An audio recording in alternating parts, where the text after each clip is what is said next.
নিরাপদ জীবনের আশায় কানাডায় পাড়ি দেওয়ার স্বপ্ন দেখেন না এমন মানুষ খুঁজে পাওয়া হয়তো দুষ্কর হবে, কিন্তু জানলে অবাক হবেন যে উন্নত দেশের তালিকায় থাকা কানাডা গাড়ি চুরিতে বিশ্বের মধ্যে প্রথম তালিকায় রয়েছে। ব্রিটিশ সংবাদ মাধ্যম বিবিসির এক প্রতিবেদনে এ তথ্য উঠে এসেছে। 2022 সালে কানাডায় 1,05,000 গাড়ি চুরির ঘটনা ঘটেছে, অর্থাৎ প্রতি 5 মিনিটে একটি গাড়ি চুরির ঘটনা ঘটে। এমনকি গাড়ি চুরির হাত থেকে রক্ষা পায়নি কানাডার বিচারমন্ত্রীও।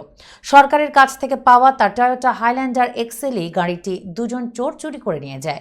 চলতি গ্রীষ্মে কানাডার ইন্টারপোল গাড়ি চুরির ঘটনায় 137টি দেশের মধ্যে কানাডাকে শীর্ষ 10 দেশের তালিকায় অন্তর্ভুক্ত করেছে। কর্তৃপক্ষ বলছে, যদি কোনো গাড়ি চুরি হয়ে যায় তাহলে সেগুলো দিয়ে বড় ধরনের কোনো অপরাধ করা হয় অথবা এমন কোনো কানাডিয়ানের কাছে বিক্রি করে দেওয়া হয় যারা অপরাধ জগতের সম্রাট। অন্যথায় গাড়িটি জাহাজে করে আরেক দেশে বিক্রির জন্য পাঠানো হয়। ইন্টারপোলের তথ্য বলছে, চলতি বছরের ফেব্রুয়ারিতে কানাডা থেকে 1,500 গাড়ি চুরি হয়েছে। বিশ্বের বিভিন্ন দেশে এসব গাড়ি শনাক্ত করা গেছে। এছাড়া প্রত্যেক সপ্তাহে চুরি হওয়া 200টির বেশি গাড়ি বিভিন্ন দেশে শনাক্ত করা হচ্ছে।